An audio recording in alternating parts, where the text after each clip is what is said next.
thanks a lot for coming. This obviously is the Skaneateles 9-element plan, third public meeting, and I'm going to get it started by letting Town of Skaneateles Supervisor Chris Light get it started. Thank you, Aaron. Chris Light, we're here for the Skaneateles Lake Watershed 9-element plan, not the Town of Skaneateles plan. And tonight we're sponsored by the word collaboration. So starting from 2018, this project, as Frank Moses, the Executive Director of Skaneateles Lake Association, reminded me today, there was a plan brought forth by Paul Teresi, who said, wow, we really need a 9-element plan, we need to do monitoring, and he came to the town, and the outcome in the end was a recognition that you had to have a municipality to be able to initiate grant requests, and to be able to do that, we turned to Central New York Regional Planning Development Board and collaborated to be able to get things started. The Skaneateles Lake Association had already ponied up some money with Upstate Freshwater Institute to do some monitoring, and it started from that point in 2018. So I would like to draw your attention to the very back row where legislator Julie Abbott is talking to a woman who's in black and white at the table back there, because Janet Aaron is my predecessor as the supervisor, and she took the courageous step to say, yes, we'll do it, and we'll work with CNY folks to be able to make that happen. As that process went forward, extraordinary experienced person, Kathy Bartuch, took the lead initially. She had a great deal of experience, and she started us going, but there was a little thing called COVID that came up, and because of that, the state couldn't quite process the money part of it, so we had a little cash flow issue. But with some help from legislator Abbott and County Executive Ryan McMahon, there was an amazing bridge loan that came with, what was the interest rate, Julie? -0. It was 0. And that started us to be able to make the transition until the grant funding could actually come through. There was a change at CMI, and Kathy Bertuch retired. And Aaron McKeon, after about a 6-month period in there, stepped up, and he's done an extraordinary job starting us off and getting us going so that we reached this point.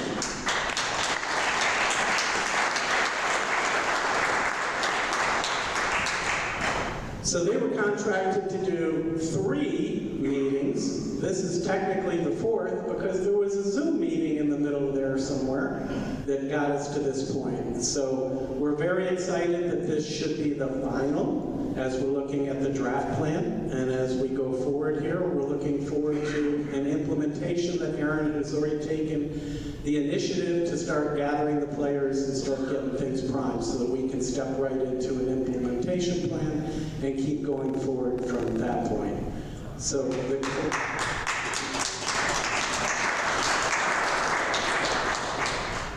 the collaboration has too many people for me to be able to name because I'll make mistakes and I'll let somebody else that shouldn't be there. But it starts at the very top with the state. The Department of State funded the effort that we're on right now, and it proceeds down through. We have 3 counties in the watershed. We have 5 towns. We have a village, and we have our partners, the city of Syracuse, who are responsible for enforcement of the watershed rules and regulations. We've had some tremendous help from Skaneateles Lake Association, our 2 land trusts, CNY and Finger Lakes, and all of the engineering firms, design firms who have been engaged as we're going through this process. So with that being said, collaboration comes with a requirement for participation, which you all are doing and we're encouraging you to do up through the end of this comment period. But it also requires listening, and I think it's been very important impressive to see the listening that's been done with large numbers of people who have been engaged, participating, and taking an open view to be able to hear some other thoughts. So with that being said, I have the honor to introduce Honorable County Legislator Julie Abbott, who's going to share. Chris said, I love our partnership. Come here, I'm telling you. Like, we're in such good hands. We got our girl Janet back there who has carried the torch, and it has gone to a very capable guy who has done nothing but serve our community, right, on the board forever. And so if you're pissed off about the national stuff, just trust us. We reach across aisles locally, and I'm not kidding. Bipartisan, just like Julie said when she asked for the 0% loan, she said there's bipartisan support in the Skaneateles Lake Sheds. All politics are really local, and this is where we're getting it done. And I actually brought my friend. He went to the bathroom. He's not in yet, but Dan Romeo, come on! Dan is, so I have to say, when we had Kathy Bertouche leave, he's not kidding. Those are no small shoes to fill. And I thought, oh my God, I served on CMY Regional Planning and Development Board forever. And then this guy comes in, Aaron, and we're like, whoop, whoop. Like, he's actually incredible. And he's filled the shoes, and he's carried the torch as Janet did and passed it along. And we appreciate you so much. But I want to introduce you to my partner on the legislature, on a Republican, he's a Democrat. This is my friend Dan Romeo.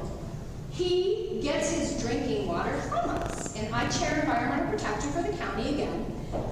And Dan is a willing partner, and we need to develop partnerships and understanding across communities if we're going to maintain our drinking water sources. It can't be Skaneateles, Spafford, Portland, Cuyahoga County, because guess what? The Cuyahoga County watershed is in my legislative district, and we're in theirs. So we really need to just understand our environment and work together. So Dan is a city firefighter. He's a former school board member of Syracuse City, as I am Skaneateles, and we work well together, and I extended an invitation, and my partner came out here tonight. And so, Dan, I just wanted to extend an invite to all of you to meet our city partner, because he's important to your life.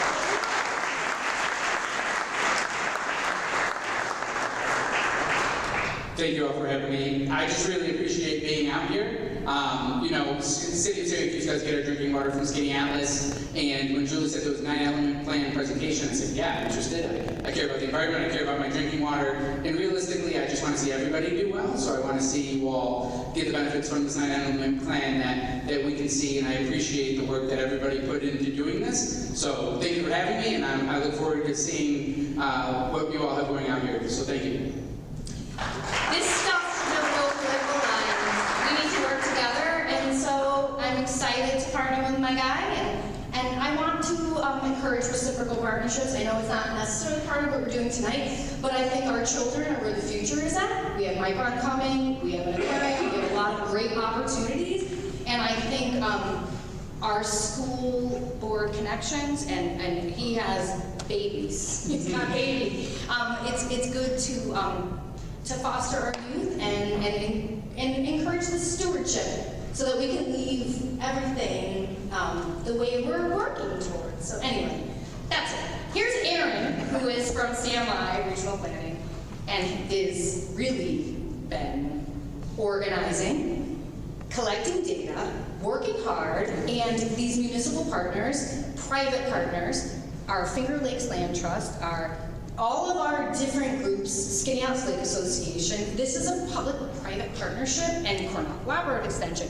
Oh my gosh, Mark Berger, and Soil and Water Conservation District. You guys can't even imagine, you can't even name all the groups, and we work hard because we care. And Aaron has just grabbed it and gone, so thank you for that. Thank you very much.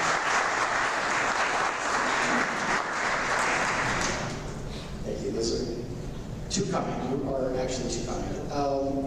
All right, so our agenda tonight is pretty straightforward. If you've attended any of the previous meetings, it'll kind of be similar to what we've done in the past. We are going to talk, I'm going to introduce you to sort of the planning basics, who was involved in developing the 9-element plan so far to the point it's at.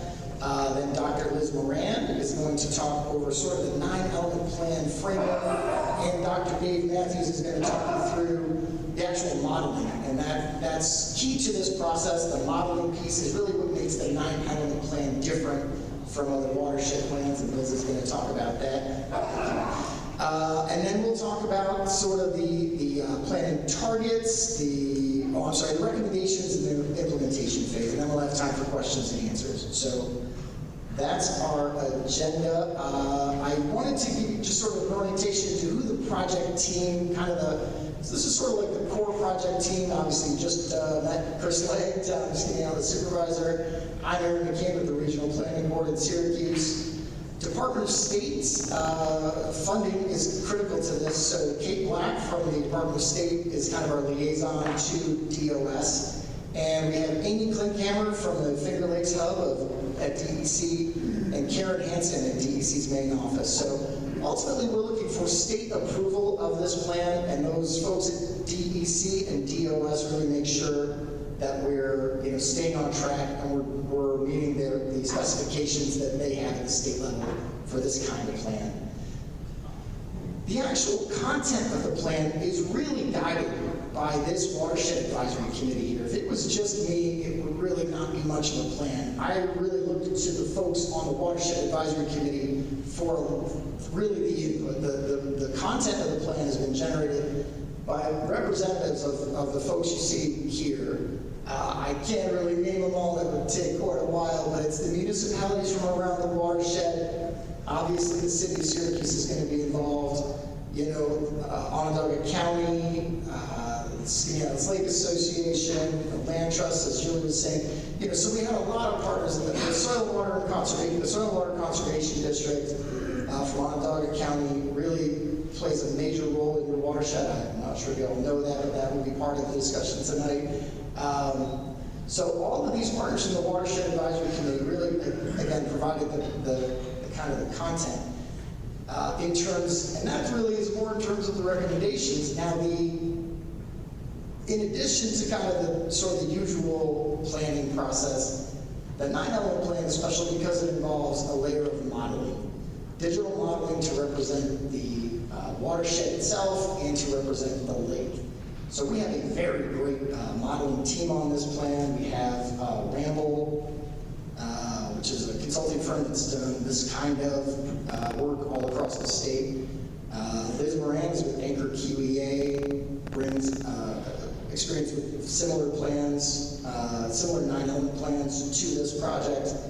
And Dave Matthews with the Upstate Freshwater Institute, who again has done this kind of work all across the state. They drew on another firm called Limnotech out in Michigan that has, again, a wealth of experience, I believe, in the Lake Erie watershed. Is that true, Tony? Yeah. So they're a lot of expertise there in modeling at the table. And then some of the modeling guidance, I think some of the contracting was through the New York State Office of General Services, so we're grateful to them for their support. I am actually going to turn it over to Liz Moran now to give you some background on the 9-element framework, because again, it's a little bit different. It's sort of an unusual planning process. So, thanks, Liz. Thank you, Aaron. Can everybody hear me? I've been accused of being soft-spoken, so no? Okay, thank you.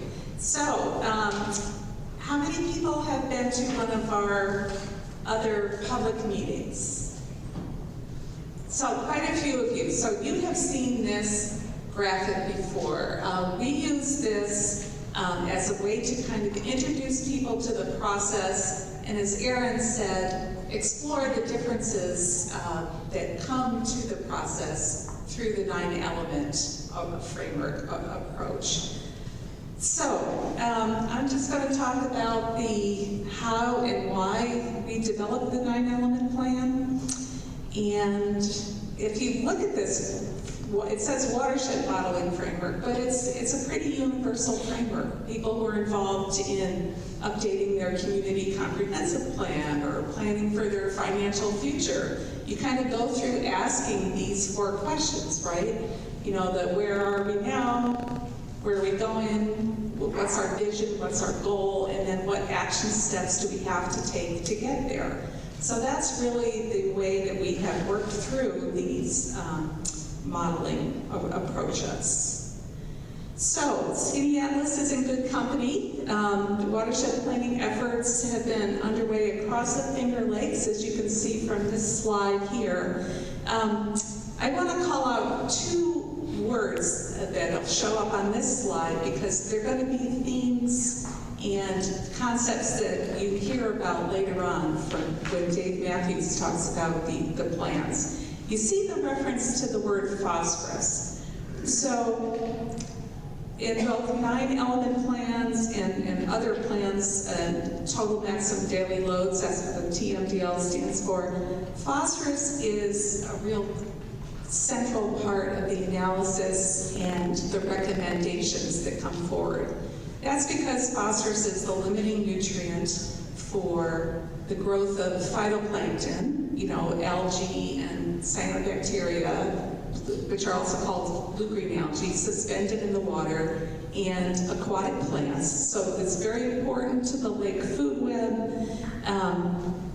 And because it's the limiting nutrient, it's the availability of phosphorus that really sets the upper limit on what that, the abundance of the phytoplankton is. The second reference that I want to call out on this slide is HABs. HABs stands for harmful algal blooms, and there are HABs action plans. HABs is another word for cyanobacteria, and Dave Matthews is going to discuss this emerging water quality challenge during his part.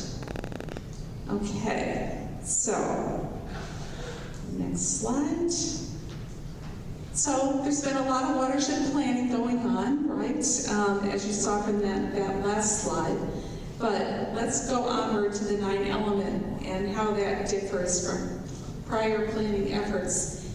The New York State Department of State, so Kate Black and her colleagues, have for many years been supporting communities as they develop watershed management plans. And it's that same process of bringing people together to identify local issues and priorities, and then figure out what can be done at the local level to protect their water quality going forward.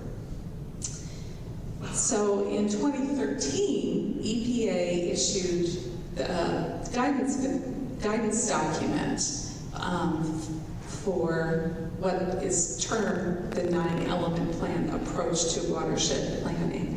And this approach has been embraced by DEC as well. And you'll, as you've probably already starting to figure out, the main difference is a real focus on quantitative analysis. So that's where the modeling tools come in. So trying to figure out where do nutrients such as phosphorus come from, how do they then get, how do they affect the lake water quality, and how much is too much? We know that phosphorus is a good thing, right? It's essential for the food web, but sometimes too much of a good thing is not a good thing. Could be a bad thing. So the quantitative analysis really helps the communities set their goals for investing in what are the most potent sources, where are their locations or types of land use that are delivering most of the nutrients that are coming in, and what can be done about that. So it's a tool for that. And now I'm sure you're all dying to hear what the 9 elements are, so that's our next slide. And here they are. They're displayed on this graphic.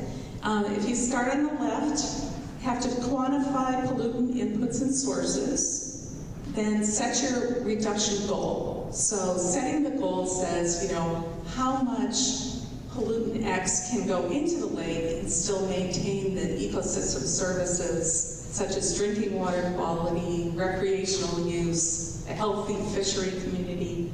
How much is too much? So set that goal, that target, and then the third box says identify best management practices. That's, you know, what are we going to try to do to control and manage and cap that, the inputs.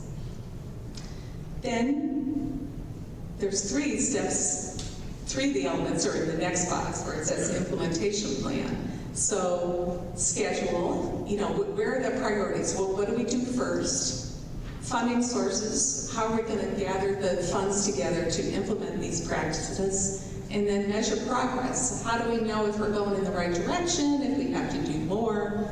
So those elements are all part of the 9-element plan.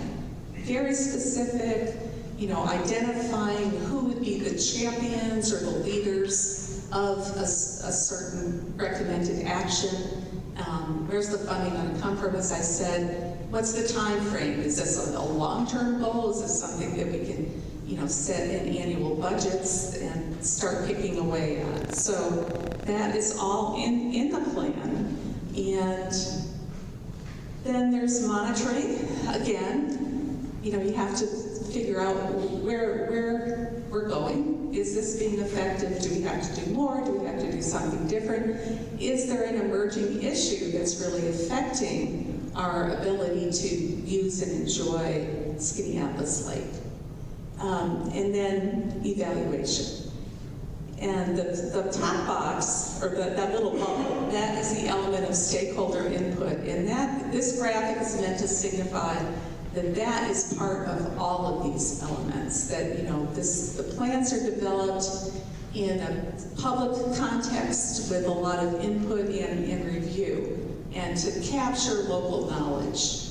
Make the plan really place-based, so very specific to this particular watershed. So the last thing I'll say about this slide is where you see the dotted red around some of those boxes. Those are the elements where we really have been able to rely on water quality models to do that. And I want to say that because of this, you know, many of us in this room and, you know, on our project team have worked on multiple plans in the Finger Lakes and elsewhere. And Skaneateles is the first to have a lake model and the watershed model developed at the same time. So in collaboration. So we could really have a very robust approach to saying, okay, if we do practice X, we can estimate how much that might change the nutrients going into the lake, but then we can use the lake model to say, what difference is that going to make? How will the lake respond? You know, how does that affect my goals for the lake, for water clarity or drinking water quality or fisheries? So that's something that's really unique and exciting about this plan, and that happened because the funding agencies kind of came together at the same time. You know, so some of it was serendipity, but it really turned into the best practice. So good on Skaneateles.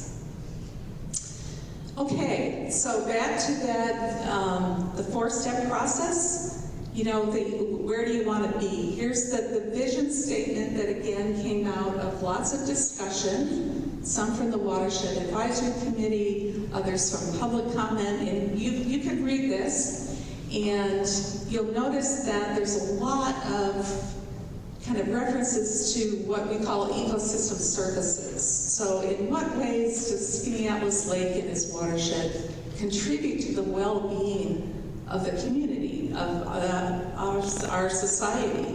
So, you know, we can think about drinking water and recreation. There's also, you know, flood mitigation, climate adaptation, habitat for native plants and animals. So there's a lot of ways of thinking about our water resources in this more holistic kind of ecosystem services framework.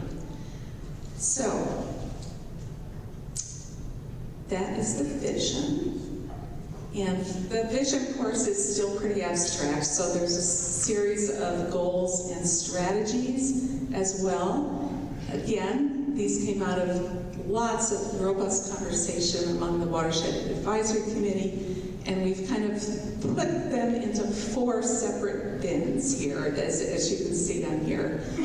Hydrologic resilience, make the watershed behave more like a sponge. It's an image that we use quite a bit.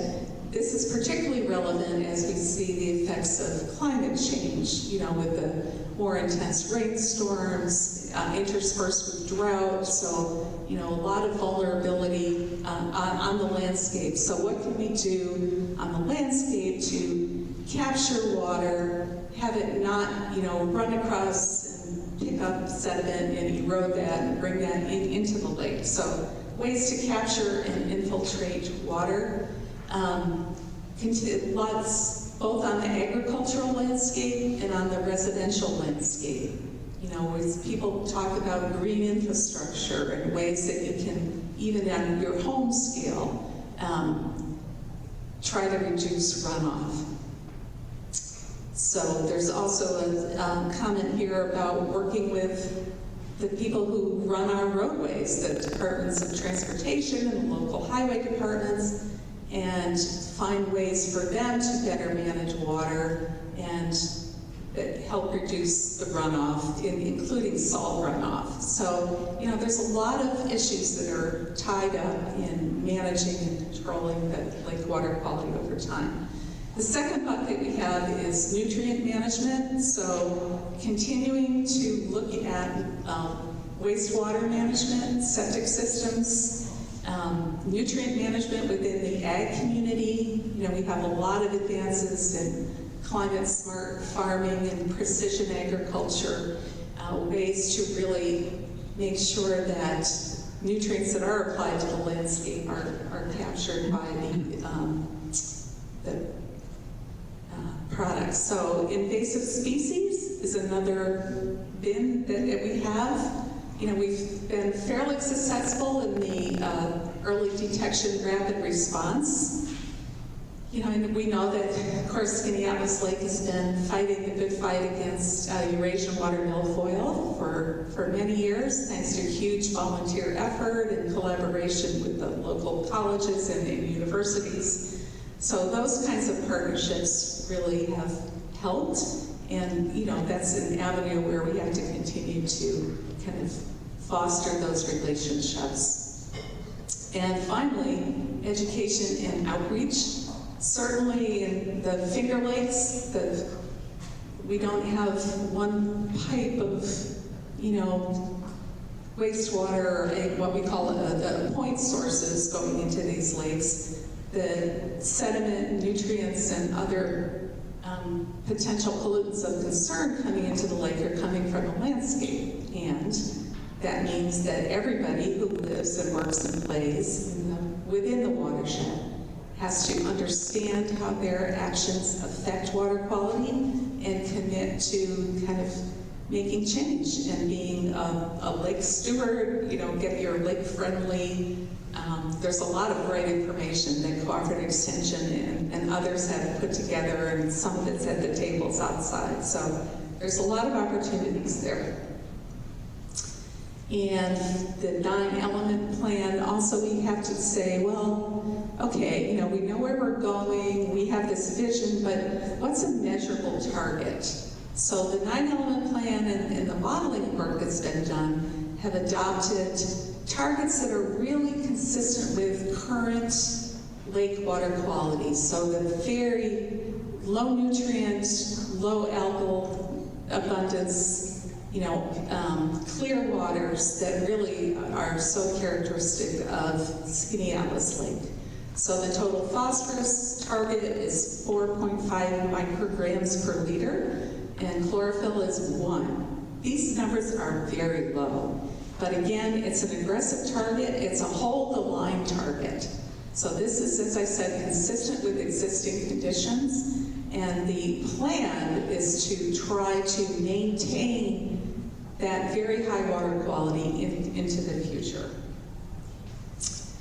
And then I am going to turn it over to my friend and colleague, Dave Matthews, the leader at Upstate Freshwater Institute, and he's going to talk about the modeling.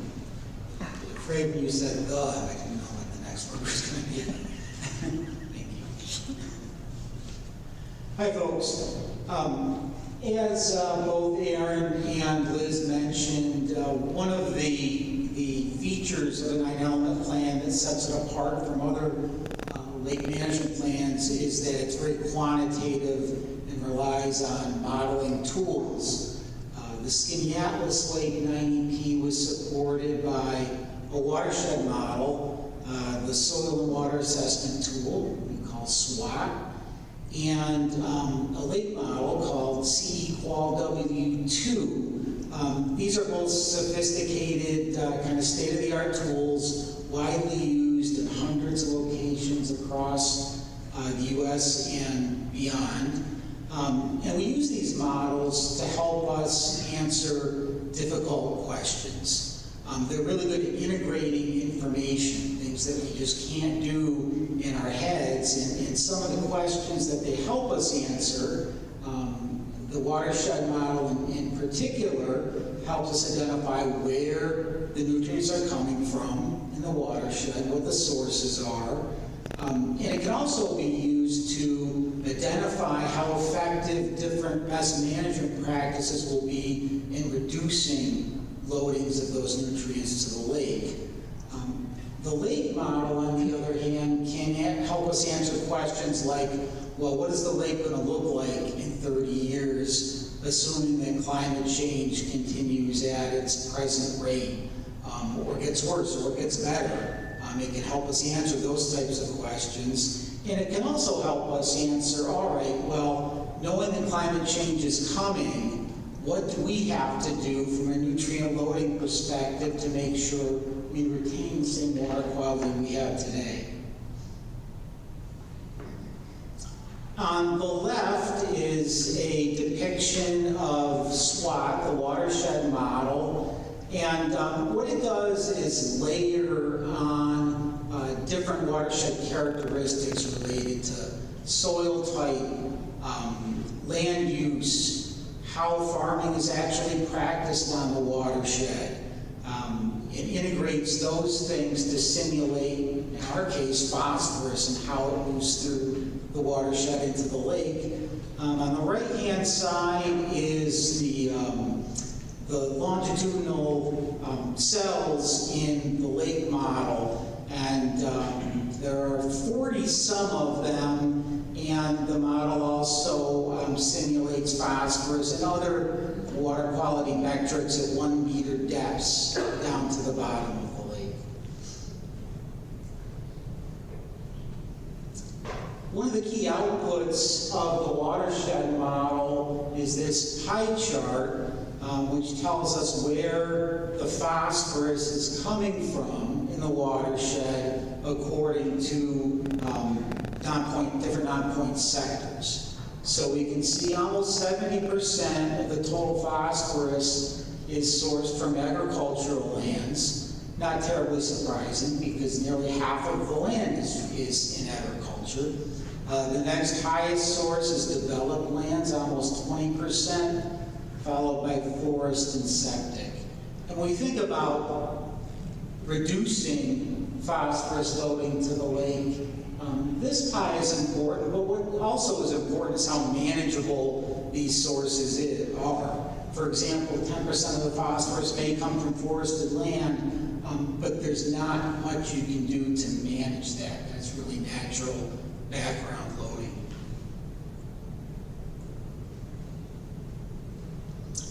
So we use the models in conjunction to look at various scenarios, management scenarios that were developed by the Watershed Advisory Committee, the long list Aaron showed you earlier, in conjunction with the modeling team. We were able to model almost all of these scenarios. One that we weren't able to model explicitly was stream bank stabilization, but Chelsea at Lynn did a spreadsheet calculation to look at that one. Also something I'm not going to get into a lot tonight, but I wanted to mention because it was a big part of this project. The in-lake model has a presented muzzle sub-model attached to it. Presented muzzles are zebras and quaggas in Skaneateles Lake. They're all quaggas. And we wanted to look closely at what their impact is on water quality.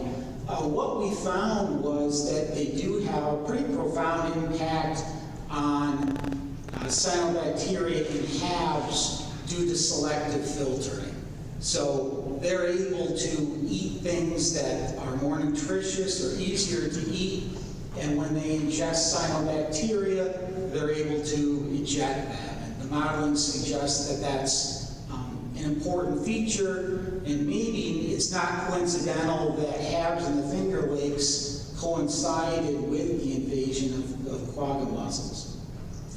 So modeling had two primary goals. One was to look into the future and say, if we don't do anything, assuming climate change, in 30 years, what is water quality going to look like? And then secondly, knowing that, what do we have to do from a nutrient management perspective to offset those climate change impacts? So we looked at 6 scenarios in total. The first scenario is what we call future conditions. It's climate change plus development. So we looked ahead to approximately 2052, assumed a 3-degree Fahrenheit increase in air temperature, a 10% increase in precipitation, and we also assumed that 600 acres would be converted to developed land from other sources. So we made those changes in the watershed, in the lake model, and ran them. Then what we did is layered on top of scenario 1, this future conditions scenario, a number of other scenarios. One was a number of agricultural best management practices, having to do with cover crops or manure injection, that sort of thing. Scenario 3 layered in vegetated strips, riparian buffers along streams, primarily in agricultural lands. Scenario 4 looked at septic improvements, essentially repairing all failing septic systems in the watershed. Scenario 5 was stream bank stabilization, which I mentioned we did not actually model. So this is, I think, the last you'll hear about that from me. And then scenario 6 assumed that we combined future conditions and then management scenarios 2, 3, and 4. So kind of an all of the above scenario. All right, a nice simple slide. Aaron said I had till 9 o'clock to get through this one, so we've got plenty of time. Seriously, we're going to kind of break it apart to make it a little easier. But so there are 3 stacks of bars there that represent summer average lake conditions for the series of scenarios we just talked about. The top group of bars is total phosphorus, so that's an indicator of productivity in the lake. The next group of bars in green is chlorophyll A. That's a measure of algal biomass in the lake, the algal concentration. And then the lowest group of bars in kind of that, blue-green aqua color is cyanobacteria concentrations in micrograms per liter. And that's kind of an indicator of susceptibility to harmful algal blooms. And we're just going to run through each of these one at a time. Oh, I should say that there are error bars there, and what that is the uncertainty based on running the model for 22 years of different weather conditions. So that accounts for natural background variability. So what we got highlighted here, and thanks, Aaron, this really helps breaking it up like this. This is great. We highlighted the base case, so those are contemporary, present-day type conditions. And we can see that total phosphorus is about 4, chlorophyll A is about 1, and cyanobacteria is about 0.1. And then we're going to move to the right and look at the impact of scenario 1, which is our future conditions scenario. So climate change layered on top of development. And that results in a 6% increase in total phosphorus in the lake as a summer average, a 9% increase in algae, and an 85% increase in cyanobacteria concentrations. That's a big number, and that's largely a result of higher water temperatures, which favor cyanobacteria, which cause HABs, over other algal groups. Okay, now we've highlighted scenario 2, so that layers the scenario 1, future conditions, on top of agricultural best management practices.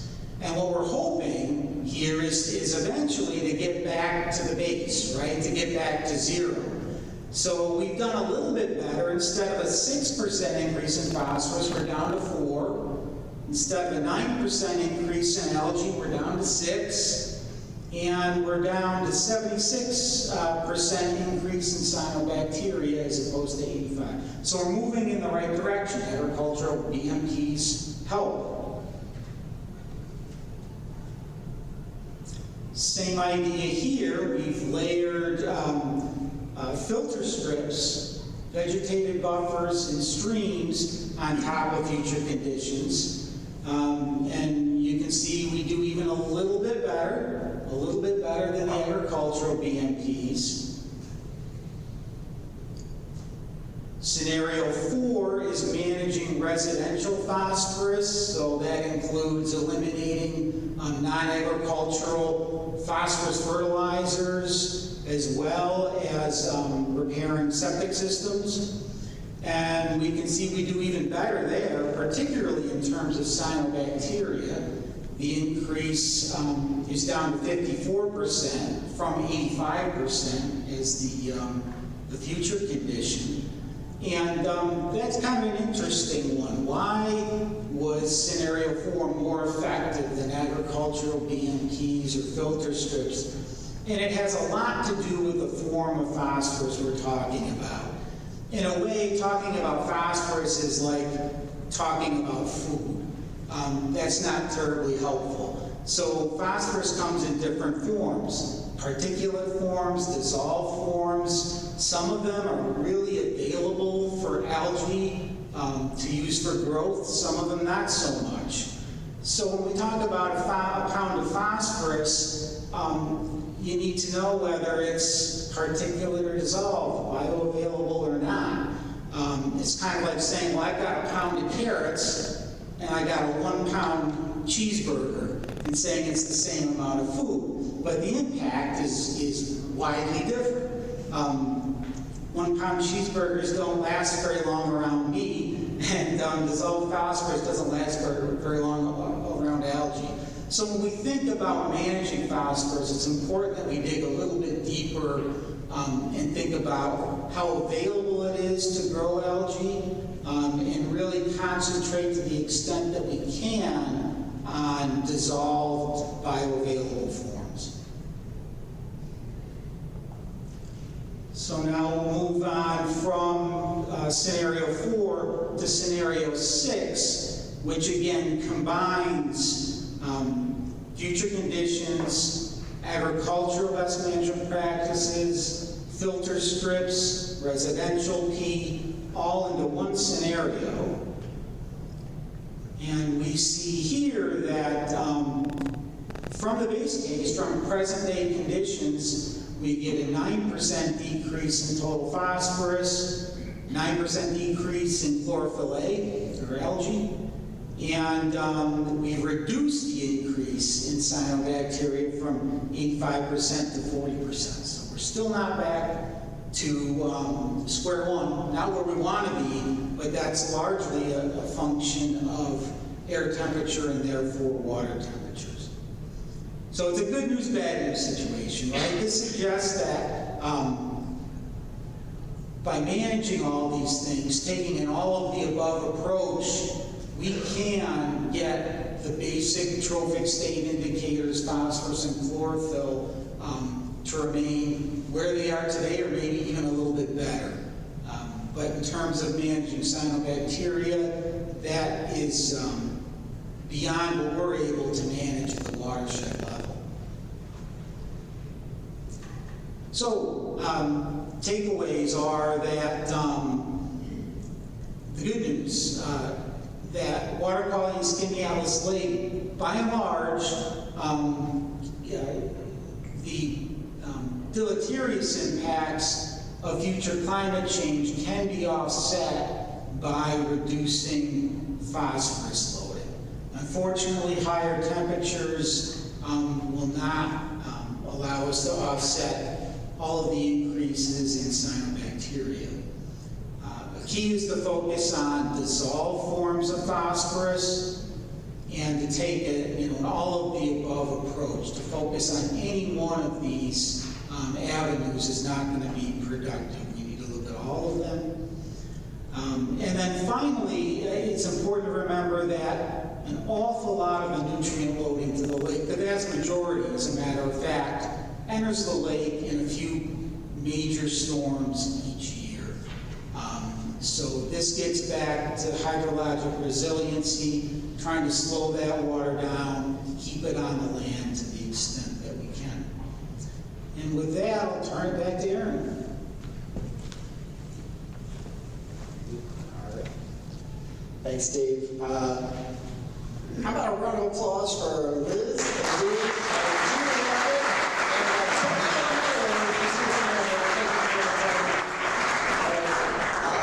everybody. Okay, so, right, so now we kind of move into the plan's recommendations. Obviously, you know, some of the plan's recommendations relate directly to the modeling and have a specific phosphorus reduction associated with them.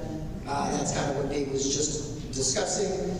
Others relate to nutrient reduction, but the nutrient reduction levels weren't modeled. So we have, you know, ideas, things that have been used in other watersheds, great ideas, but we can't really pin a specific phosphorus reduction level or nutrient reduction level to that recommendation.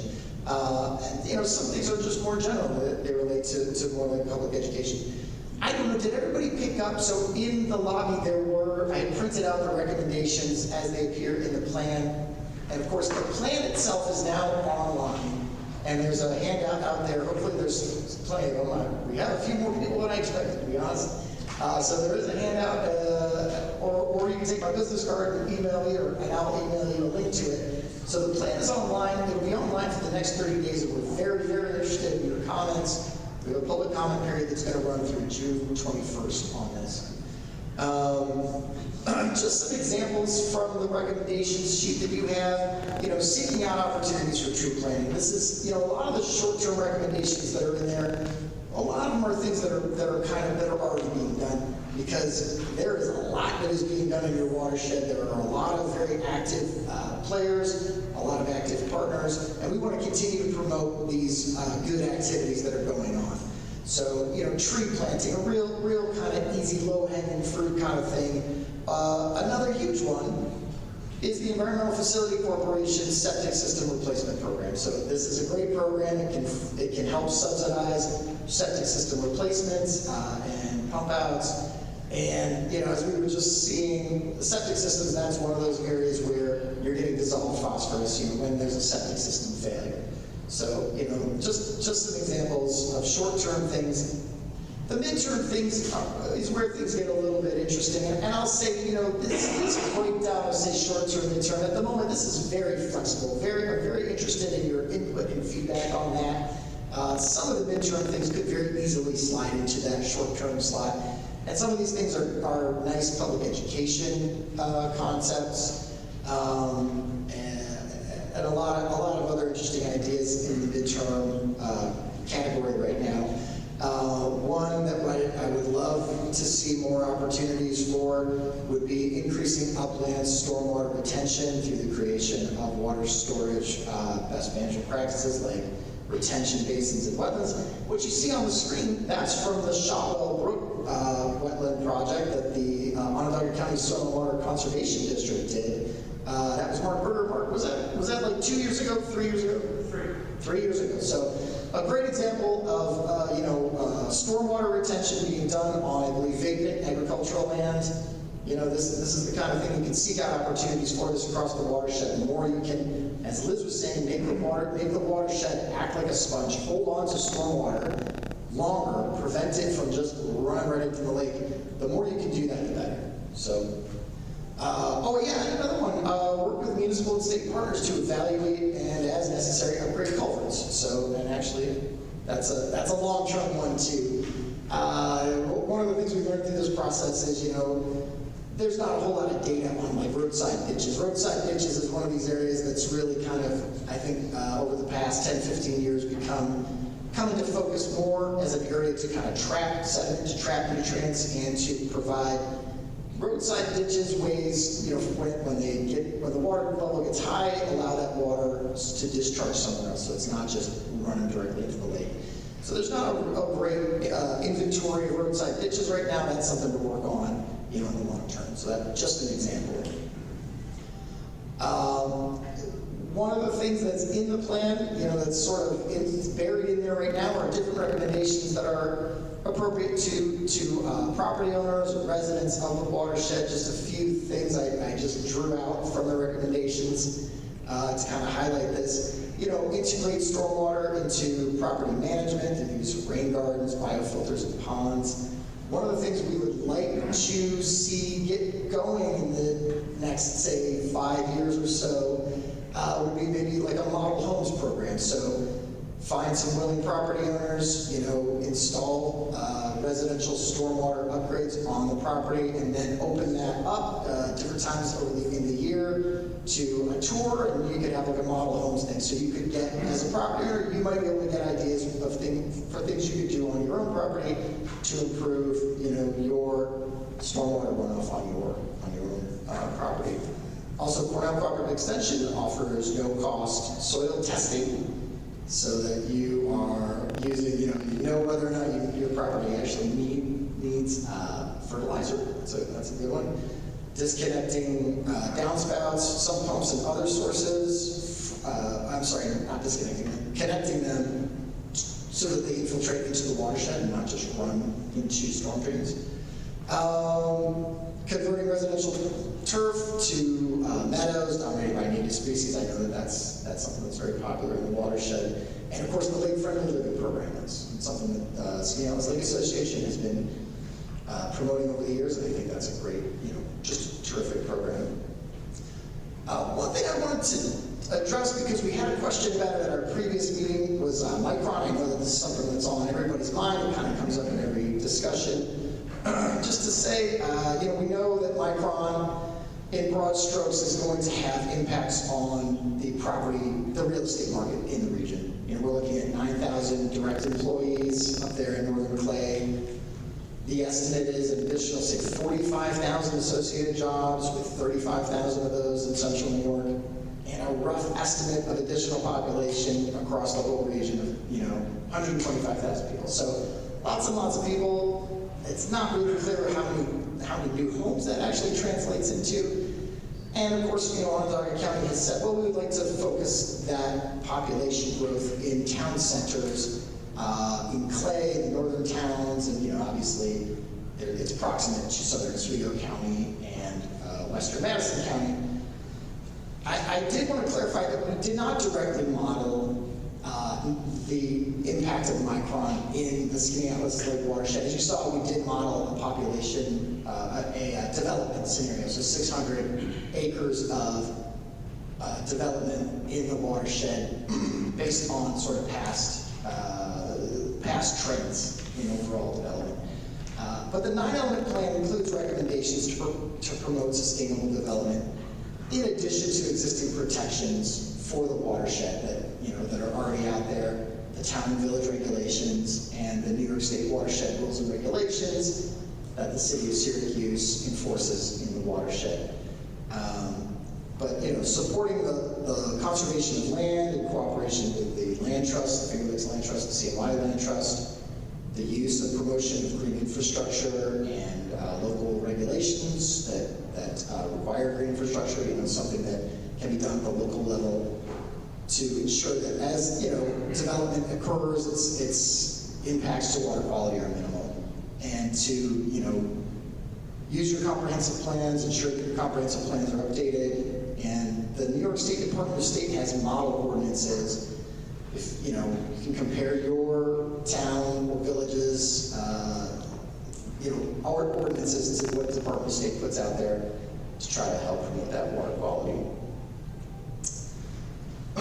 On to the question of implementation. What happens in the next, say, 6 months? We're hoping for approval of this plan, ideally over this summer. That's really the goal. After that, we're going to pivot from plan development, which has been our focus for many years now, into plan implementation. So my office, the Central New York Regional Planning and Development Board, is going to coordinate plan implementation going forward, but it's really obviously going to be a team effort. The Watershed Advisory Committee that was up there on the screen before, members of that committee are going to join the implementation team. We're going to meet quarterly to talk about progress on implementation, and ideally develop an annual summary of progress toward implementing BMPs and other recommendations. One of the questions out there is, exactly how will we know how we're doing in the long term? As you saw, we have these targets. So we have the 4.5 micrograms per liter target for phosphorus and the 1 microgram per liter target for chlorophyll A. How will we know how we're doing in the long term? The short answer to that is that we're going to continue to utilize the Citizen Statewide Lake Assessment Program, also known as CSLAP, which the Skaneateles Lake Association really helps to fund locally and staff locally. And that provides a state-approved data set. It's got continuity through the past and continuity obviously into the future. It consists of monitoring 4 times a year at these 2 sites currently, and it captures the key metrics. It really captures that phosphorus number that we're looking for, the chlorophyll number. In addition, you get the second depth, which tells you, how the water clarity is, and also nitrogen levels. So it's a great collection of data. The state approves this data, and it all lives online on the nice full website, I believe. So then, once we are into this process, we will, compare those CSLAP monitoring results to our targets and adjust as necessary. So part of this process is an adaptive management strategy that lets us kind of make adjustments as we move forward.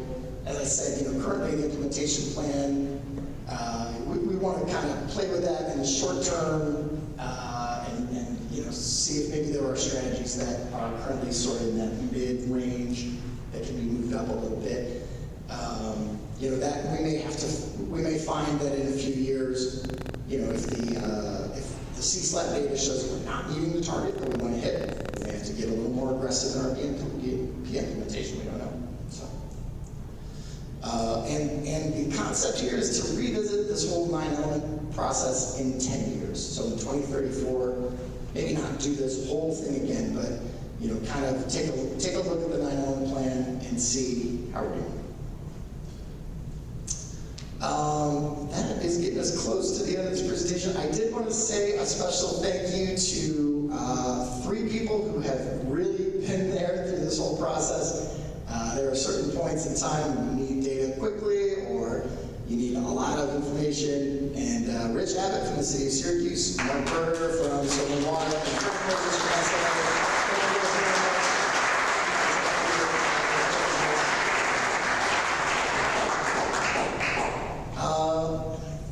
This is the last one. Yeah, how can you be involved? Sign up to be on the mailing list. If you signed in tonight, please do sign in and provide your email. That will get you on the mailing list. And then that'll ensure that, going forward, you're apprised of how we're doing. I could put the due date in, provide comments on the draft 9E plan again. That we're looking for comments by June 21st, and there should be more of those handouts out there to tell you how to access that. That is on the Central New York Regional Planning and Development Board's website. And if you have a flooding issue on your property, let us know about it. That's the kind of thing that can lead to projects in the future. I know that the folks at Winding Way were very cooperative and collaborative. Thanks to Mark Schwab on that. So that's an example of sort of finding a problem, finding property owners who are willing to have things done on their property, and that's what's really needed to kind of make these projects go forward. So with that, I am going to turn it over to all of you. We have a microphone up here. We're very interested in your comments and your questions on this planning process. Thanks a lot. We don't have any kind of like a sign up, so just you could just come up to the mic if you would. That'd be great. Thank you.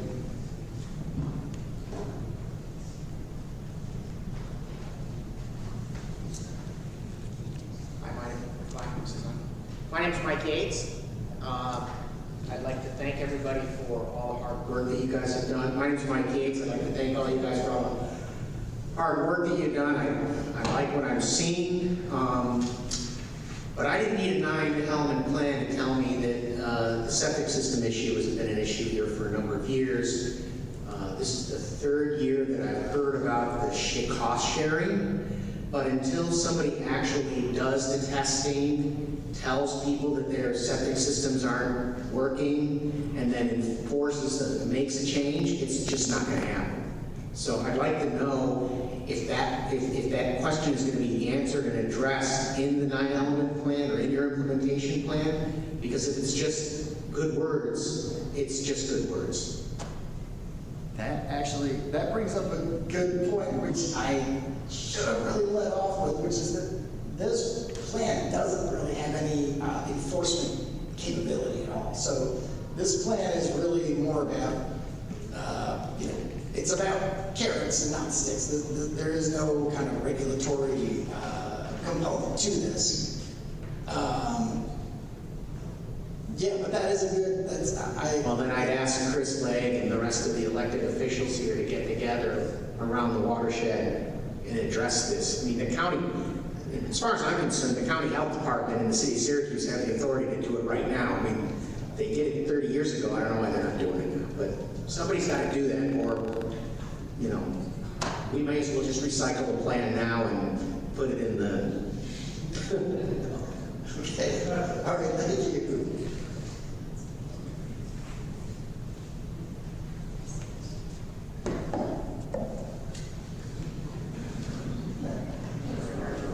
My name is Hamilton Fish. I'm privileged to live on a piece of property on the lake for approximately the last 20 years. I would second Mike's concern with the septic system issue. In the 90s, I lived in Cayuga County on another body of water. And prior to selling my property or anyone else selling their property, the county health department mandated an inspection by a county person of the septic system. That included not dropping a dye pocket in, but filling the tank with a tank truck if necessary, putting packets and flushing all of your toilets simultaneously, and they were re-inspected periodically. And this was mandated, it was carried out. I assume it may still be done that way today. Ultimately, they had to send inspectors into the waterside homes in Fairhaven. Initially it was college students, then it was licensed plumbers, and made sure that the, quote, gray water from showers, sinks, laundries was removed from pipes that went into the lake and sent to the septic system. The result was that many properties had to put in holding tanks. Ultimately, it resulted in the governmental officials getting public funding, federal funding, and putting in a sewer system to protect the lake. And this was a relatively small body compared to Skaneateles was a little, so to speak, connected to the Great Lakes, but nevertheless, that's the kind of effort that was put in by Cayuga County with the force of law and getting federal money to make that happen. So I would suggest to our elected officials that this is an area where we could do that. I have another issue. If there's anyone else who'd like to speak, I would yield to them. Okay, yeah. Thank you for that comment. My other issue is intended to be constructive as an amendment to an area that this NILM plan could expand and take care of.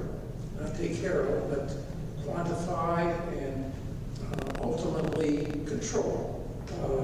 We do have under Section A quantifying the problem, and Section C managing the problem. And I would suggest that control of lake level, which is eminently controllable by us, are not subject to the climate on this, although the climate contributes heavily to that. As noted in the plan, the increased frequency of rain, 2-inch storms and greater. But the fact is that the lake level, when it is high, at or near the maximum, and even slightly below the maximum, on the northwestern shore of the lake and the Bandana area of mid-lake, there are large areas of relatively level, non-sloping or gentle sloping land. So that an increase of even a couple of inches when there is a storm results in massive waves, or sometimes 5 foot and more, crashing onto these relatively level areas and moving large quantities of sediment, soil, into the lake. Just this past January, there was a storm, and my immediate neighbor lost a tremendous amount of soil. I actually went out and did some preliminary measurements, and I estimate that approximately 500 cubic feet or 55 cubic yards in one storm will remove this property. It was taken down by 2 feet, it was moved back by 5 feet, and it's approximately 50 feet long. That block of sediment is now out there. And indeed, my water pump and filter are out there, and I very quickly saw that. So I would suggest that to the degree that there is flexibility in increasing the scope of the plan, that studies could be initiated, just as they have been on the stabilization of the 3 miles plus of brook, that we take a look at the probably 10 miles plus of shoreline in quantifying it. This is not easy to do. It is not like the chemistry and the biology where we put things in a tube and take them to the lab and we can measure them and do it over years. It takes a lot more field work. So I suggest that the actual control of it is far easier. One of the things the plan could do was we could look into funding a computerized model, perhaps AI, today's technology, that would provide us with a closer to real-time predictive model for use by the Water Department in anticipating lake level changes prior to the storm occurring, and over a period of time update the current model, which is decades old, to reflect as documented in the report, having higher rain inflow in frequent storms, so that they would have guidance to preemptively keep the lake level low, preemptively let more flow go downstream so that they're not trapped by reaching their maximum downflow permitted amount. They could start earlier. At the present time, because the model that's in use they're restricted. But I think that's a worthwhile research project that could be looked at. Thank you very much, Mr. Sheehan. Yeah, I'll say, obviously, we're really focused on the watershed, but that's an interesting point of the lakeside erosion. Building Skaneateles legislation, I just have one, I guess I call it scientific question. We're talking a lot about sediment going to the lake. A lot of that sediment goes to the bottom of the lake, and there's a lot of phosphorus in it. What's the relationship between the phosphorus of the various forms in that sediment with the phosphorus that's in the water column that we're actually measuring? So there's something out there we need to learn a lot more about. Good question. I don't know if this, Mr. Matthews, do you want to tackle that one? Yeah.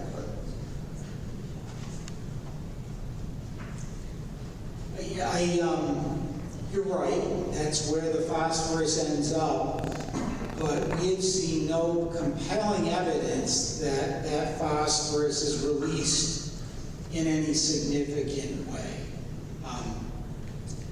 When lakes go anoxic, when they lose oxygen in the lower waters, there are redox processes whereby phosphorus is chemically released. It's unbound from iron. That process does not exist in lakes that maintain an oxic layer above the sediments. That's not to say that there aren't other processes that aren't as well understood. For example, internal waves breaking, or even surface waves breaking and resuspending sediment and liberating some of that phosphorus.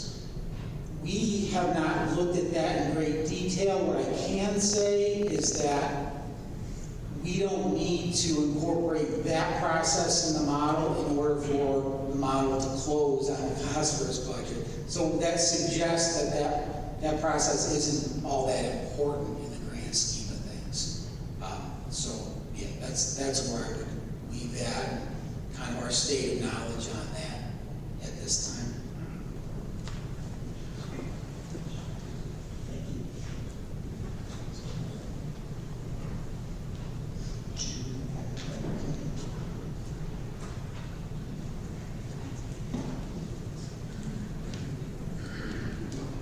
Hi there, my name is Holly Gregg. First of all, thank you all for the great job you're doing. I can sense from the room that some of the numbers we looked at, while they're very good and positive and everything's going in the right direction, it seems still sort of disturbing with all the effort and all the good situations that happen, that we're still having such increases in that cyanobacteria. The one thing I wanted to just, and I heard your comment about, trying to lead with the carrot and not the stick. I admire that. But I worry that if we go along this way over the next 10 years, it sounds like this whole project got started sometime in 2013, so we're already sort of 11 years into the process, going on 10 more years, and we'll be there. My worry is that Skaneateles Lake has this filtration waiver that is looming over all of our heads, not just Skaneateles residents, but the state and the city. And the cost to build a filtration plant to provide drinking water, $150 to $200 million. So I wonder if maybe a small stick should be brought out, because I think the stick is going to be a boom that's going to land on all of us if we don't do something. So I guess my comment is, do we, sort of play this out? It looks to me like it's not going to work, quite frankly. And it looks like it's a good possibility that we will end up having to put in a filtration system, which will cost us all between $150 and $200 million. My question is, maybe we could take some of that anticipated cost, which we are going to all pay, and put it into this program, speaking to the city or to the state or to whatever federal agencies there are, to say, we need to get more aggressive about this, and we need to get people to really understand that we are headed in the wrong direction. I mean, even though we're getting better, I don't see it getting solved with this program. I think we should continue to do it.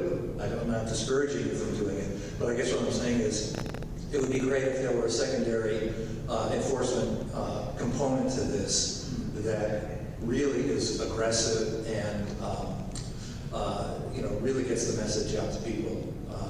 This is a beautiful thing. What you've done is a beautiful job, but the whole environment really needs to understand what you're doing, and that it needs to be enforced. So, thank you very much. Thank you very much, yeah.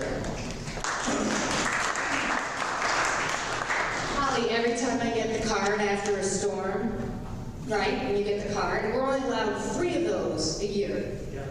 Turbidity's high, the intake is off shot well, and 3, and I go into the legislature and I'm worried, because if we lose that filtration avoidance waiver, which Rich Abbott works very hard to make sure we have, where are we gonna go? You have to have a backup plan. So just on behalf of my guy from CMY Regional Planning, because we serve on this board, just to clarify, and I couldn't agree with you more, that's why we're all here, right? This group, I'm going to say how I see this. The 9-element plan to me, as a lawmaker, is checking boxes because the state has to have a system for doling out money, and you have to check these 9 elements in order to garner larger funding, which is phenomenal that they're putting out larger funding, but they don't just give it away. So this is why we at the county, Ryan McMahon, with Janet stuck her neck out, and Courtney over there, and Chris behind, and we were waiting for the Department of State to fund this. We couldn't wait a year. And Frank Moses and everybody else, Dr. Teresi and SLA that was working so hard to push this forward, because we know we can't wait, but just to understand, this is not anything other than a package of information. So I'm going back to June 21st. You guys, we have an opportunity, have your voice heard. You can say it here, put it in writing. It doesn't have to be a long letter. Put your 2 sentences, whatever it is, because I can tell you in government, somebody sitting in Albany, whoever, and good working people like us, they care because they work for the DEC or Department of State in environment. It's not a negative, it's just we need voices heard on how you feel, and that's how we move the needle. But everything that we're saying and doing here, I think, is partnership. Holly just talked. We have a phenomenal, we got a big hunk of land that we're going to hope to keep natural, that's right off Shotwell, that could be hiking trails. I intend to make that happen with our partners locally. But I just, on your behalf, I have to, again, clarify that, unfortunately, this isn't a regulatory, this group today, 9-element plan, we discouraged the Tisco Lake. That was my legislative district. It's not anymore, but we still fight for our neighbors, right? We're not fighting. Advocate together for water quality and our quality of life. We discouraged them because they didn't need it. It's a smaller lake, it's not as expensive. The county funded their entire watershed management plan because it only cost $250,000. It's different in Skaneateles. We're an unfiltered drinking water source, and we have multiple counties in our watershed. Understand how hard that is? We have counties that don't even have county executives that we try to get around the table. That's not poo-pooing. I'm just telling you the realities of what we're facing. I'm excited that we've gotten to this point, but just know the limitations of what we're dealing with, and please help us comment on it, because that's how we're going to get where we're going. We already see participation here. I am so proud of this community and volunteers and what we do.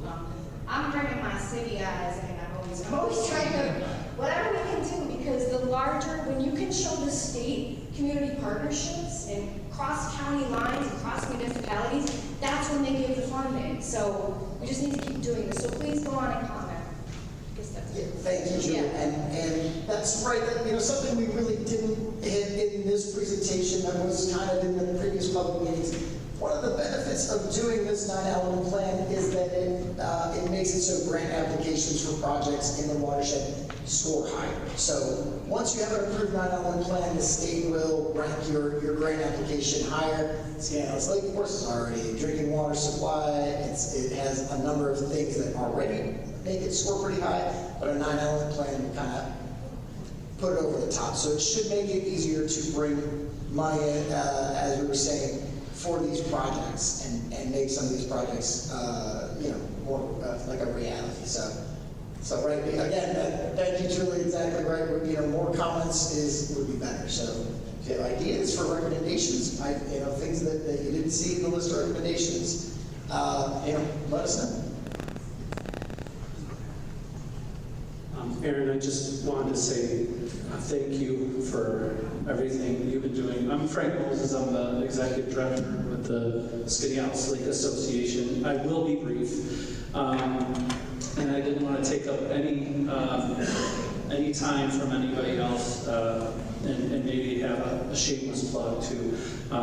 But wanted just to be thankful for everybody who's opened their homes, their lands, to their willingness. The term I heard earlier was public-private partnerships, and it can't be done without the community buy-in. This is a non-regulatory. We need everybody throughout the watershed.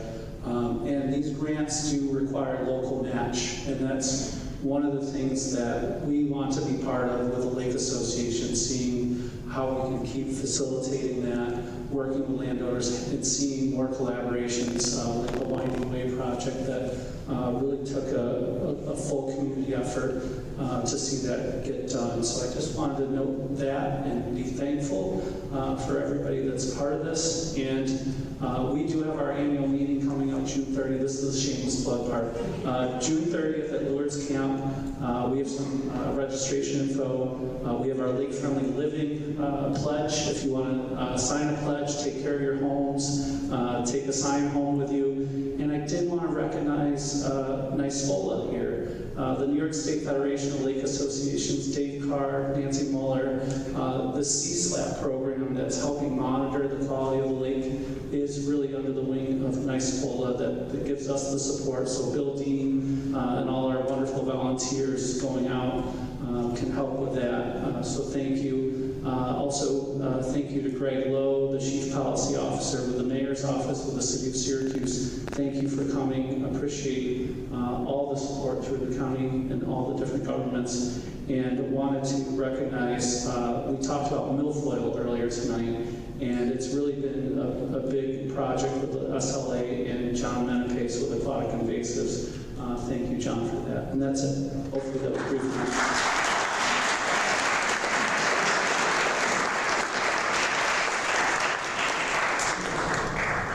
Hi, everybody. I'm David Hall. My wife and I live on the east side of the lake. My question is, we have or soon will have a wonderful plan, lots of work and thought put into it, but what organization, or better yet, what person will own it, will have responsibility for getting it implemented, ongoing coordination, feeling ownership and responsibility for it?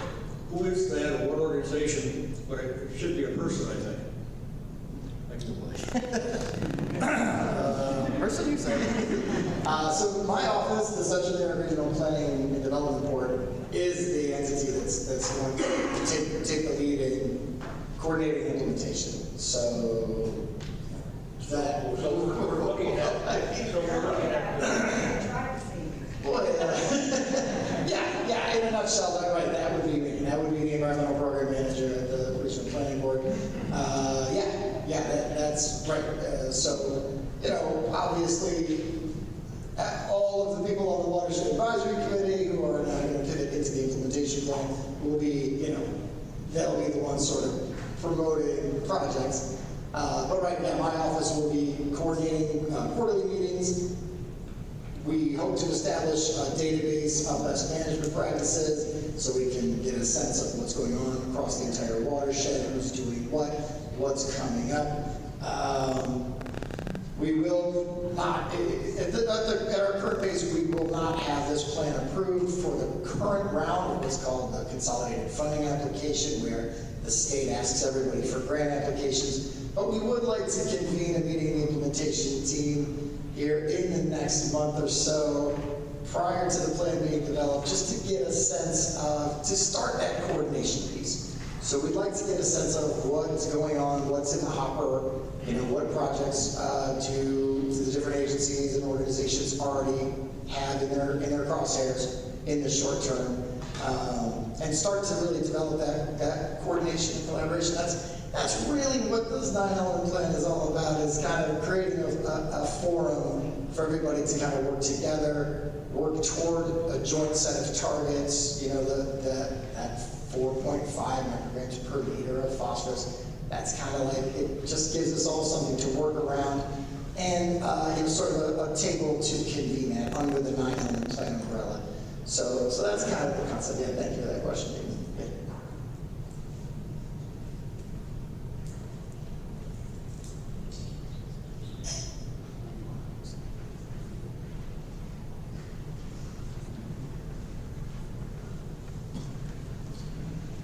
Hello, everyone. I'm Mark Schwab. I'm from the Winding Way Association, and I want to echo some of the thoughts that everybody else has said, that there's so many people in this room that care so deeply about the lake, and if it weren't for all these people, we wouldn't get to this point that we are right now. And it was interesting seeing some of the data that you put together in the scenarios.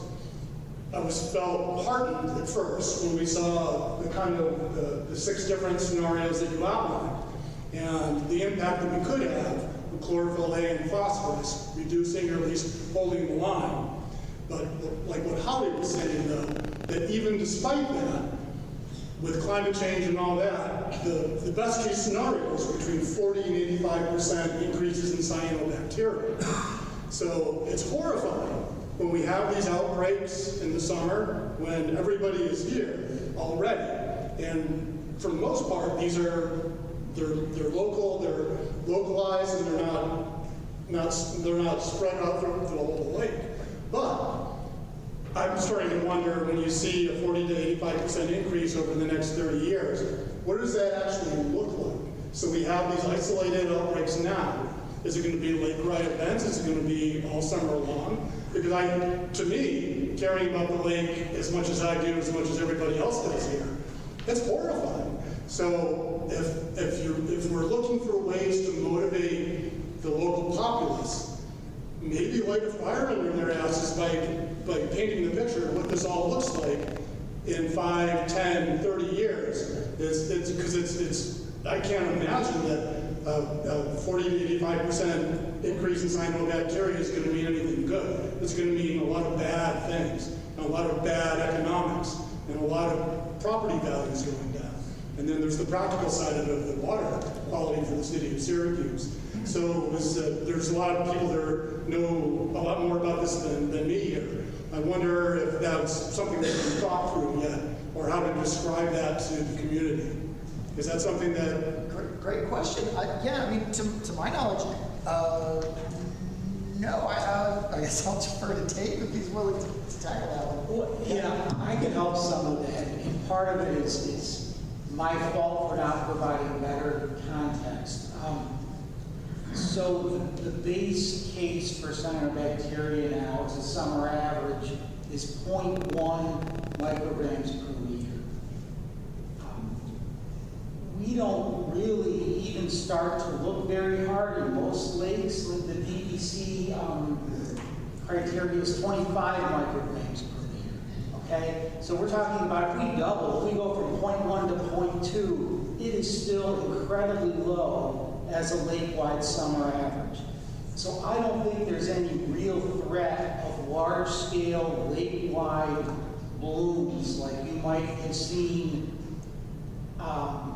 in Onondaga Lake back in the day, Lake Neontawanta now, that type of thing.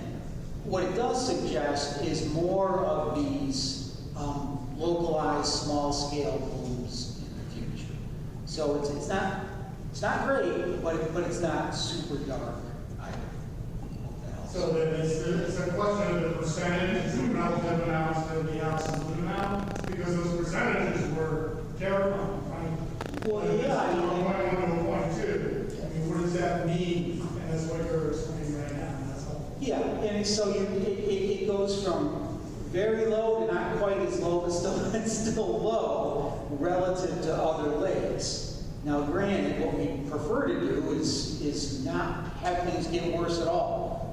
But the climate forecast just doesn't point to that is, you know, a likely outcome at all. This makes me feel a little better, thank you. Thanks, Dave.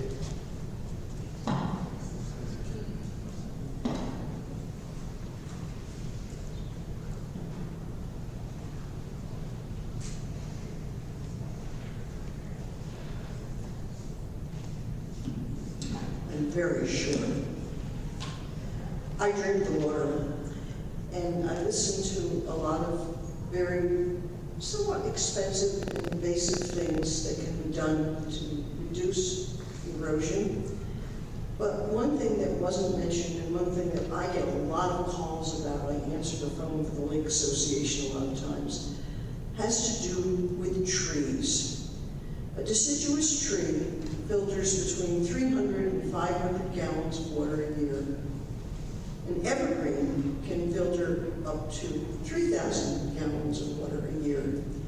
And yet, around this lake, in every single one of the municipal communities, there seems to be absolutely no control or limitation about people's ability to take down trees.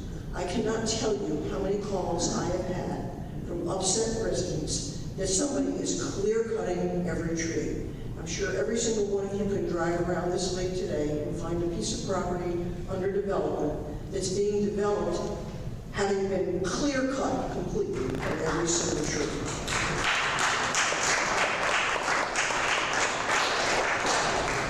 Changing this by rules in our towns and villages will only cost one person money. The person who's building the big home, who's going to have to pay the contractor a little bit more money to build around a few trees. We have got to stop this. It's just absolutely ridiculous that one of the most natural things in the world we have to protect this lake is being destroyed by the people who live here. Thank you. Thank you very much. Yeah. So again, you know,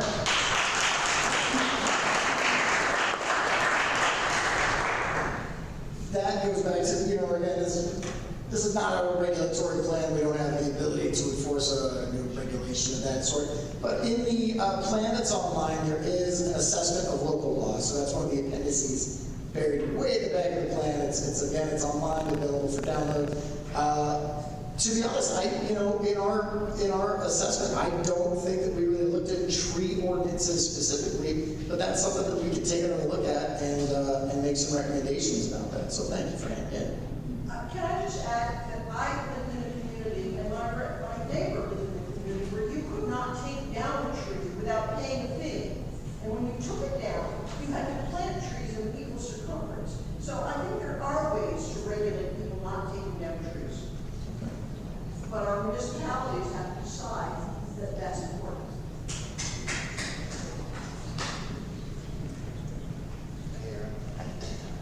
John Hitchcliff from Town of Spafford. To address the point that was just made, the Town of Spafford actually did adopt a steep slope ordinance which does regulate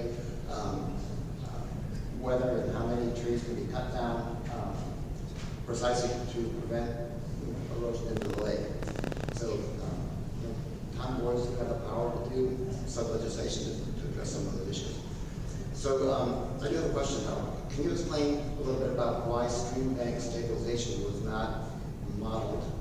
And is there any way to sort of assess what impact stream bank stabilization projects might have on the issues we're talking about? No, I'm going to take a stab at this one, Dave. I'm going to see if I can do this one, and you can jump in. So the stream bank stabilization was not modeled because I believe it deals with too granular a level of analysis. It's a capability SWAT just doesn't have. Yeah, okay. It's a capability SWAT doesn't have. So our watershed model just couldn't do it. But what we did do was, so our analyst in Michigan, Chelsea, did a literature analysis. Look through published literature. What do other what's the record of, on other peer-reviewed studies that looked at stream bank stabilization projects in similar contexts, basically in the Great Lakes area in the Northeast, and tried to derive sort of a per foot phosphorus reduction. So how much phosphorus is going to be removed from the lake, essentially, for each foot of stream bank stabilization? It works out to with the increase in phosphorus that we're looking at as a result of climate change.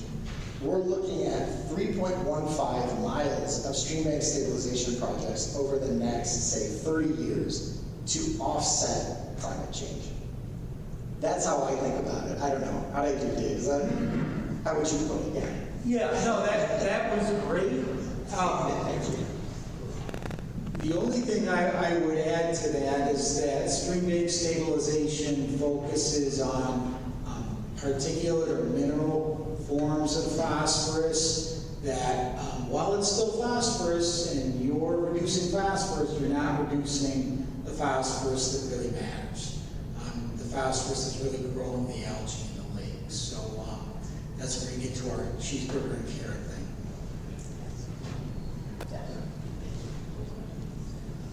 Does that answer your question, John? Yeah, okay.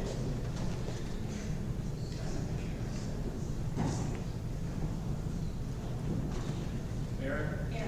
Yes. Could I ask Dr. Matthews just to say a little bit more about the types of phosphorus? Not total phosphorus, it's the soluble reactive or no bioluminescent. Yeah. So, New York State regulates based on total phosphorus. There's a guidance value for lakes of 20 micrograms per liter. And plans such as this also focus on total phosphorus. What's often neglected is that total phosphorus is made up of multiple different forms. Particulate forms, dissolved forms, and for the sake of simplification, it's nice to think about the dissolved forms as being almost entirely available for algae to take up for their growth. And in most cases, the particulate forms are not available. There are exceptions to that, but they tend to be rare. Therefore, when we think about managing phosphorus, we should concentrate more on dissolved available forms, which, to be frank, usually relate to human waste and animal waste, and think less about erosion, which generally tends to be soil that tends to be very poor in bioavailable phosphorus. Oh. So where do you find the particulate phosphorus? In soils, in sediment. Is it fertilizer? Well, fertilizer may start out in particulate form, but the reason you use it is because it's very soluble and it's transformed to a soluble form for uptake by plants. A plant can't get phosphorus from a particle. It first needs to be absorbed, released from that particle. So is that a chemical-based phosphorus and not a natural phosphorus? Well, no, it's I mean, phosphorus is available in, commercial fertilizer, but it's also available in manure. So I wouldn't really focus on the natural, not natural parts.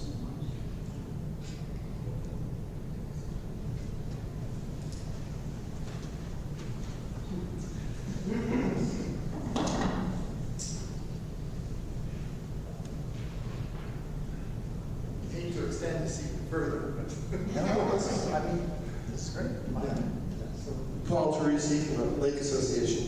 Great to see such a crowd here tonight, and thank you, Aaron, and Tony, and Liz, and everybody for all the hard work you've done on this over the last 6 years. I'm confused a little bit too, because Liz, I think in your pie chart, you showed that the septic systems were accounted for about 3% of the overall phosphorus, which is in dissolved form. And I would guess that in the agricultural lands, manure would produce dissolved phosphorus also. Is that?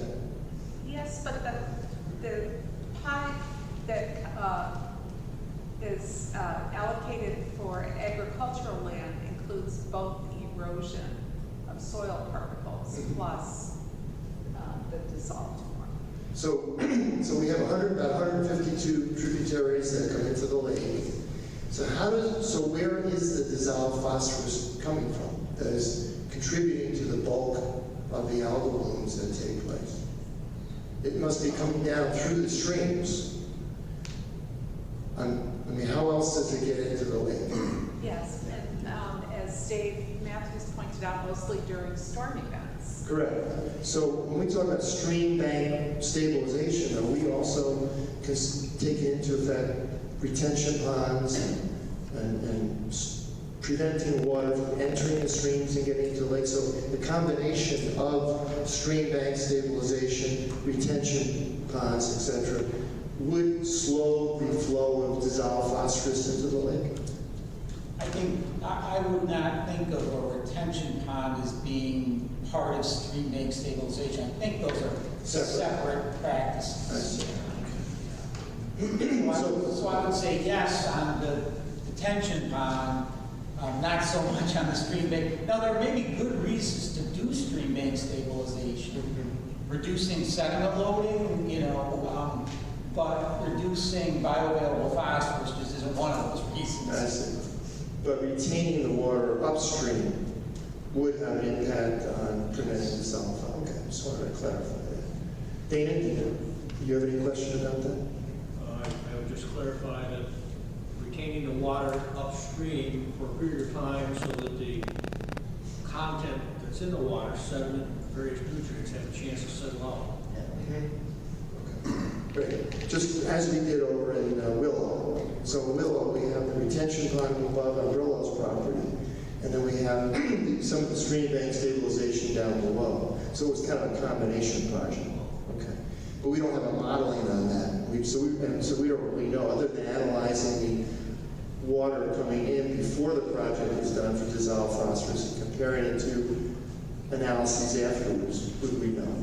Which is better than modeling. Okay, good. Okay, the other quick question I had is, so we've all heard about billions and billions and billions of dollars that's becoming available nationally, statewide.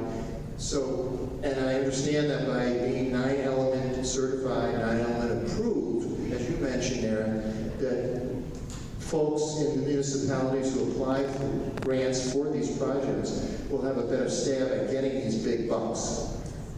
So how is this actually going to take place? Let's say the 9-element plan is approved, hopefully over the next several months, and the Watershed Advisory Committee is meeting quarterly.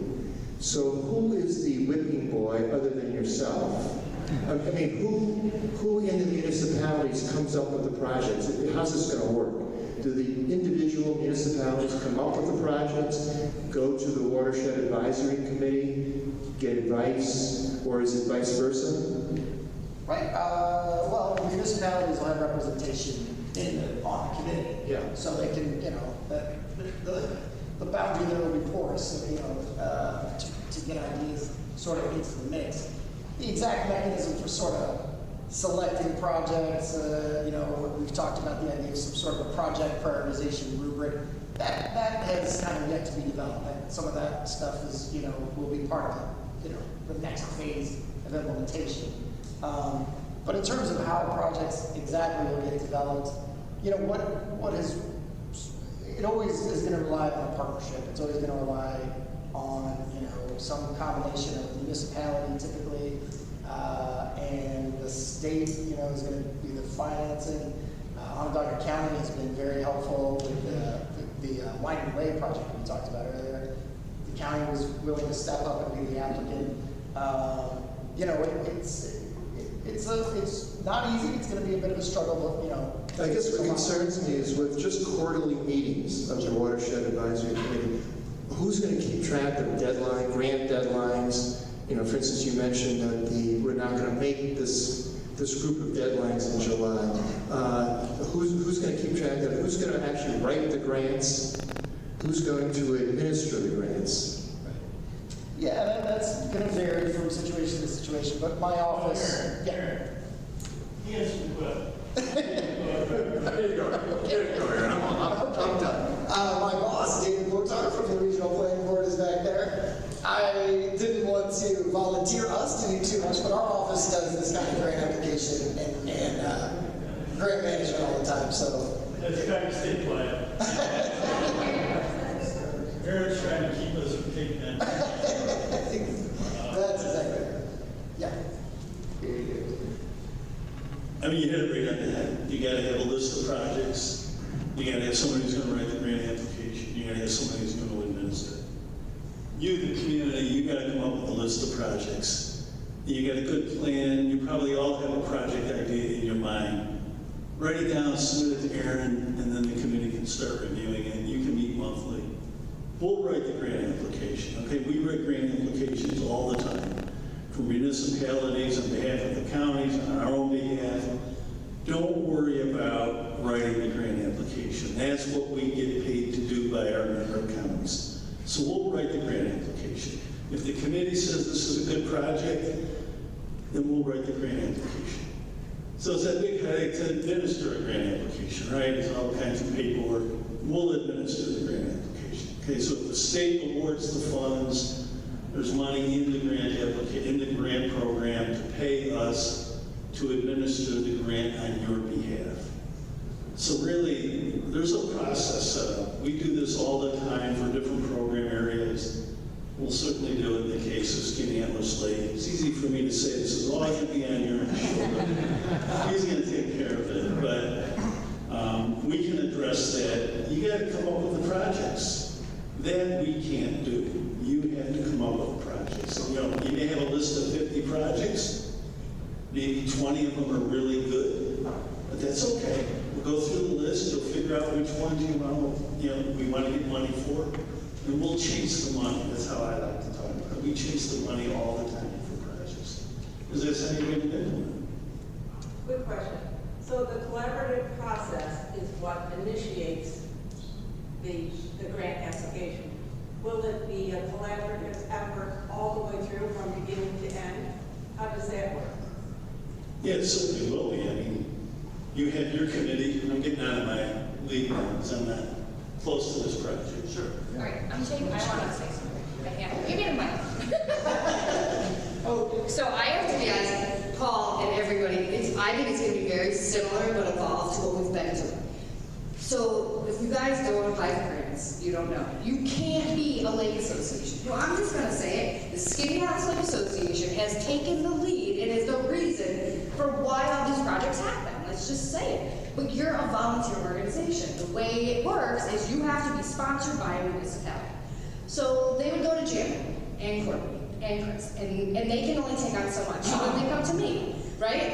And then it gets even worse. Winding way, we want to apply for a grant for you guys, but for the 40 grand, 60 grand, whatever it was, it will cost the county $100 for all the paperwork the state requires. So we just found the money. We found the money in our funds because it's cheaper to give you the money than the winner's 30 grand, which is the problem with government. It's hard. So hopefully with this, because I serve with these guys on this board, and I just think the larger we get, the more organized we get. When Dave was talking about our county partners, we pay not enough, but that don't help write grants. And it's one of my biggest things is we need grant writers for volunteer fire departments, for EMS service, for all of these things. We are rural. We have volunteer everything and how we function, right?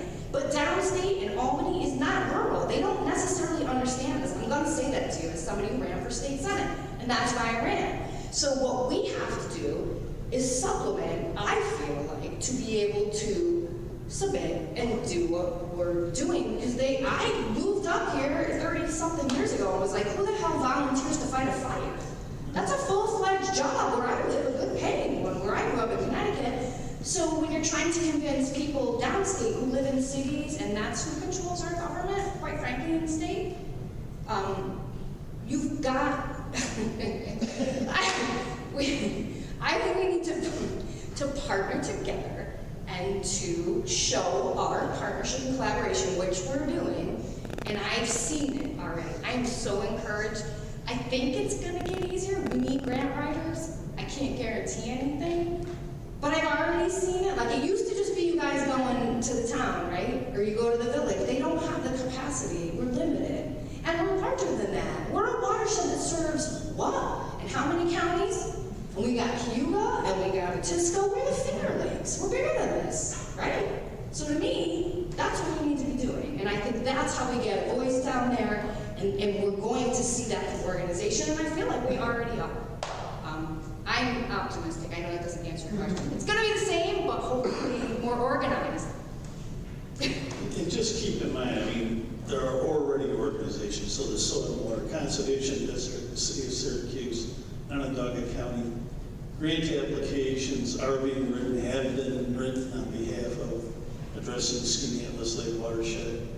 What we're talking about is adding more resources so the regional planning board is willing to step up. But just to assure you, your specific question, there are paid staff, we're ready to help write grant applications. You got the caveat I always say when I work with the community, it's got to be credible projects. So we're not going to write a grant application to try to get funding for something that we know is not going to get funded. That's a crazy idea. So there's a little bit of a filter that you as a community, you as a committee will go through, will be part of that discussion. But if there are credible projects, that's how you implement these plans. You got to get the money, you got to implement the projects, and we're ready to do them. In terms of administrative grants? And we'll do that too. Okay. Yeah.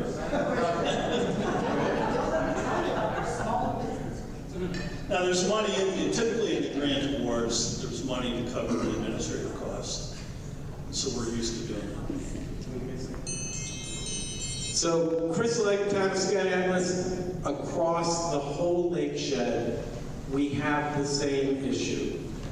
We identified that we're like this deep across our staff. I rely heavily on Aaron to keep me out of jail. He's made sure that I have done the right reporting as the Chief Financial Officer for the Town of Skaneateles for this specific grant. And I'm grateful that I get the answers to questions and that I'm told things that I should know that I wasn't smart enough to ask.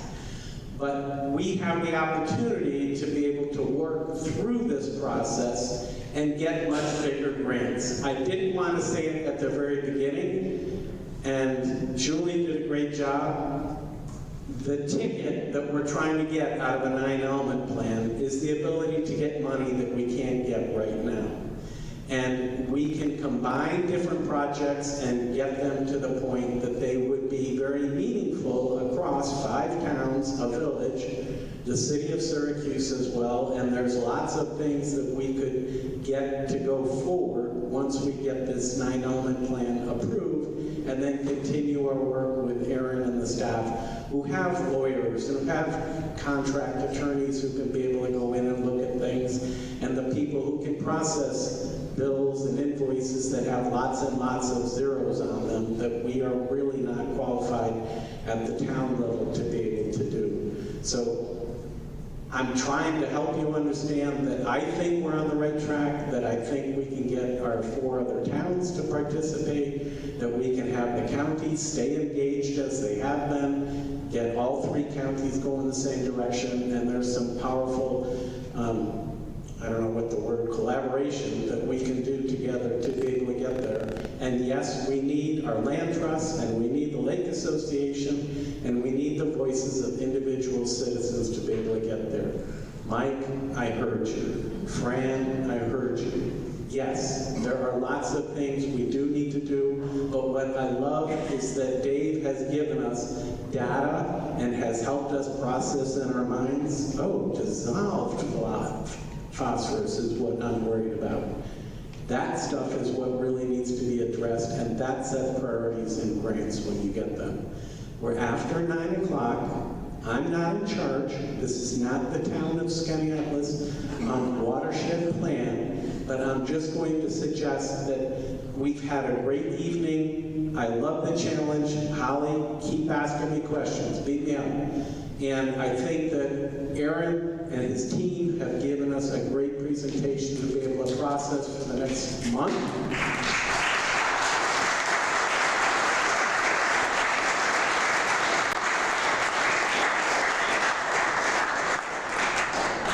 And I'll just close with a comment that I am a 7th generation leg in the town of Spafford and the town of Skaneateles. It was 1700s in Massachusetts, show up in New York, crazy people. I have no idea when I watch snowstorms how those people survived and made it. My children and my Skaneateles nieces and nephews are the 8th generation, but preceding the Europeans that showed up here, the Haudenosaunee nations, they shared a philosophy that I'll try to paraphrase from Warren Lyons, Faith Keeper for Onondaga County, or for Onondaga Nation, excuse me, oh my gosh, forgive me, and that their responsibility as chiefs and their responsibilities as good stewards of the earth is not to think of their generation, not to think of their children's generation, not to think of their grandchildren's generation, but to think about the next 7 generations.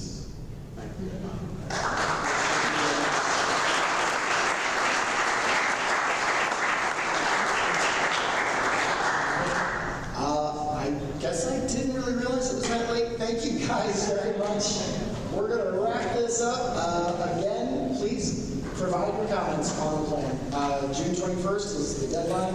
And again, you should be able to send it to my email, which should be on file.